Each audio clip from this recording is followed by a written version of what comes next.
Olá, gente! Hoje eu vou falar um pouco sobre a política, as eleições 2022.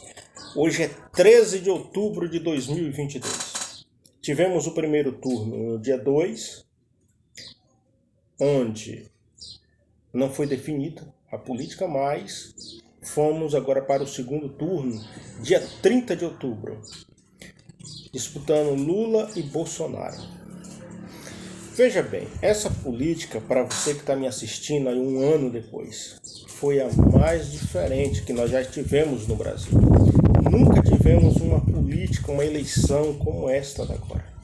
As pessoas nunca saíram na rua voluntariamente com a bandeira do Brasil, vestido verde e amarelo, em apoio à pátria, à nação. Eu não vi o povo em apoio ao candidato Bolsonaro, mas apoio aos valores, princípios básicos de uma sociedade.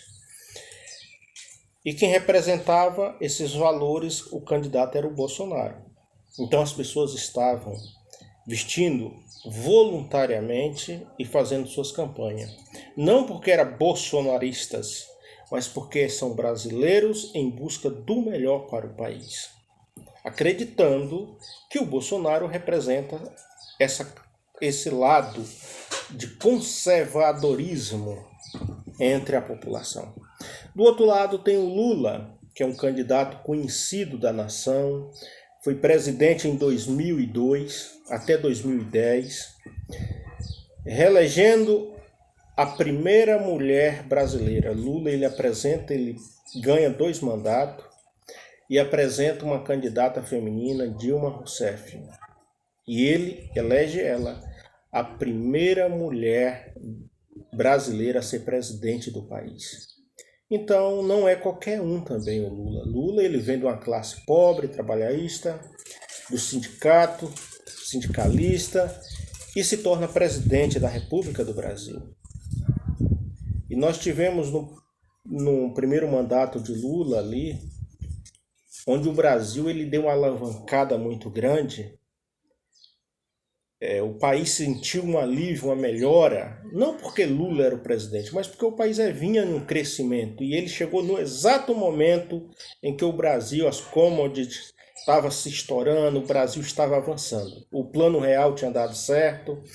Então, Lula ele pega um país em um momento único de bom num país.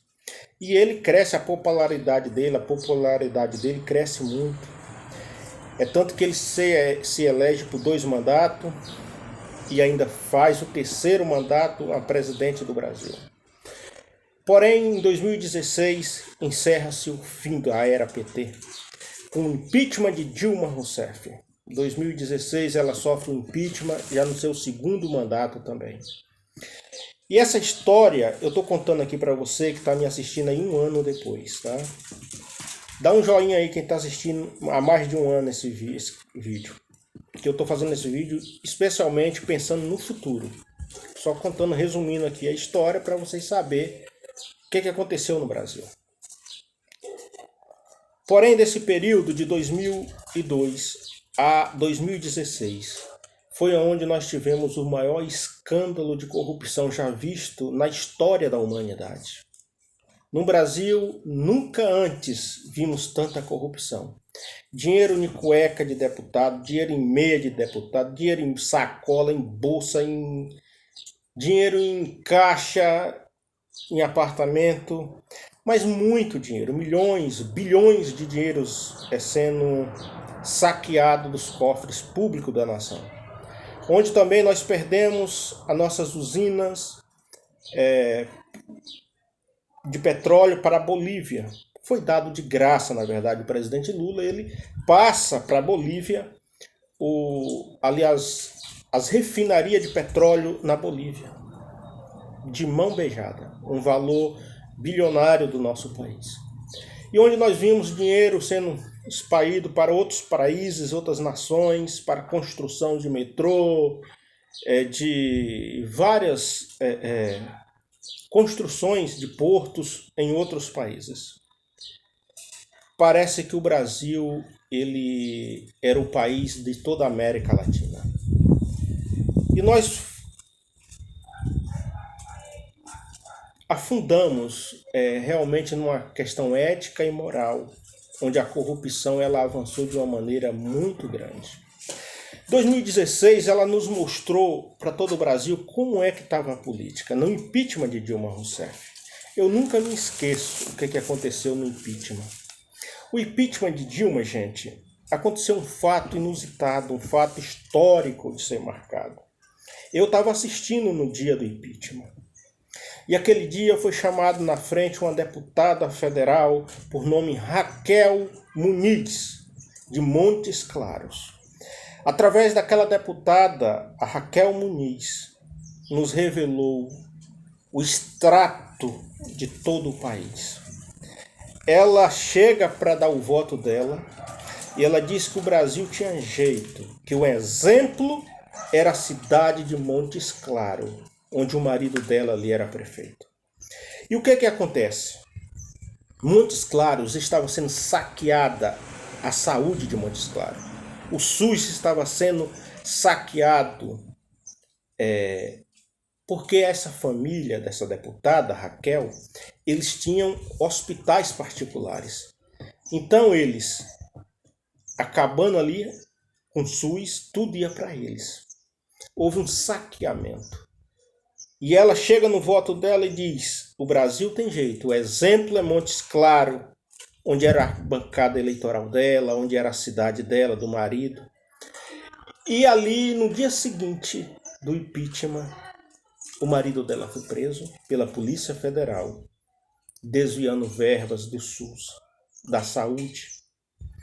Aquilo para mim foi um baque, eu senti ali como que estava a nossa situação política. Estava um caos ético e moral. Porém, 2016 passa o impeachment, Michel Temer assume o poder. 2018, o Brasil elege Jair Messias Bolsonaro como presidente da República. Daí então, nós não vemos mais esquema de corrupção no governo federal. Cessou os esquemas de corrupção. É como se estivesse surgindo uma nova esperança, um novo rumo para o país. Sofremos com a pandemia e chegamos 2022 para eleger novamente, escolher o presidente da República. E no páreo ficou entre a disputa entre Lula e Bolsonaro. Lula venceu no primeiro turno, saiu com 48%, Bolsonaro 43%.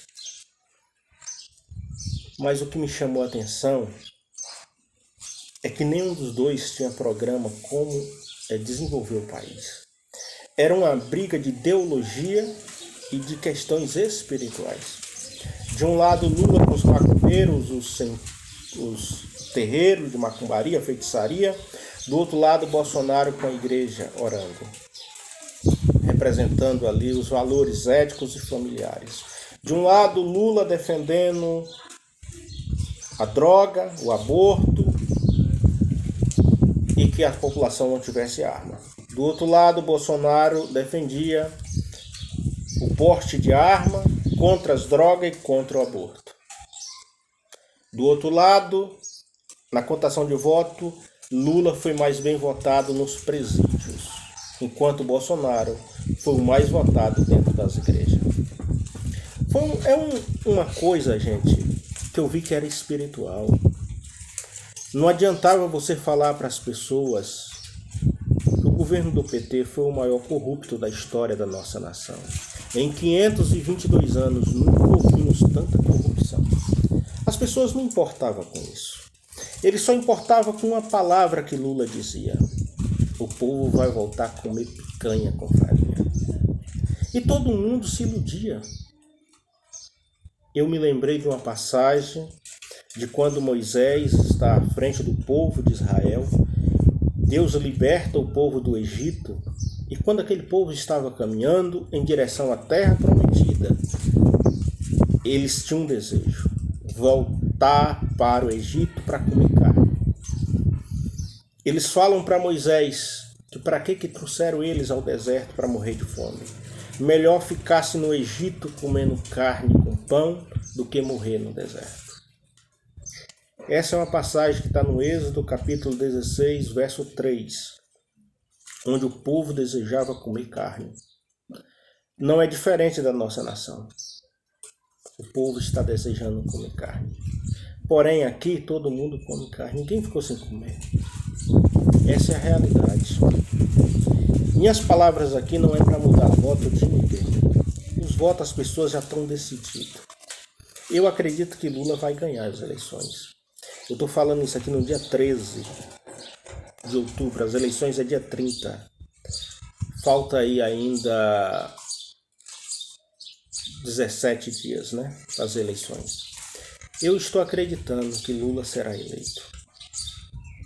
O que me teme de Lula ser eleito, que eu tenho medo, não só eu como muitas pessoas estão com medo, do país virar uma Venezuela, uma Argentina. Para você que está me assistindo aí há um tempo, depois de 10 anos, não sei, a Venezuela em 2022, eles comiam lixo, gato e cachorro. Cobra, rato, lixo. Por isso que eu estou falando Venezuela. E a Argentina também no mesmo caminho da pobreza. E nós, brasileiros, estamos com medo disso. Porque Lula é do mesmo grupo que estão destruindo esses países, essas nações. E nós aqui estamos com medo. Espero que não aconteça o que aconteceu com esses países aqui no Brasil. Mas nós só vamos saber do futuro daqui 1 ano, 2 anos. Aí nós vamos assistir esse vídeo para nós saber se o povo estava certo de estar com medo. Eu creio que assim que Lula ganhar, o desemprego vai aumentar. E a fome, consequentemente. Espero que seja um governo próspero. Não desejo que seja ruim. Mas eu vejo que não vai ser bom. Todo o povo vê isso. Mas porém as pessoas não conseguem se libertar porque é algo espiritual. Deus abençoe. Vamos ver daqui 1 ano, né, desse vídeo, se eu estava certo, de estar preocupado e com medo da pobreza no Brasil e do desemprego. A paz do Senhor.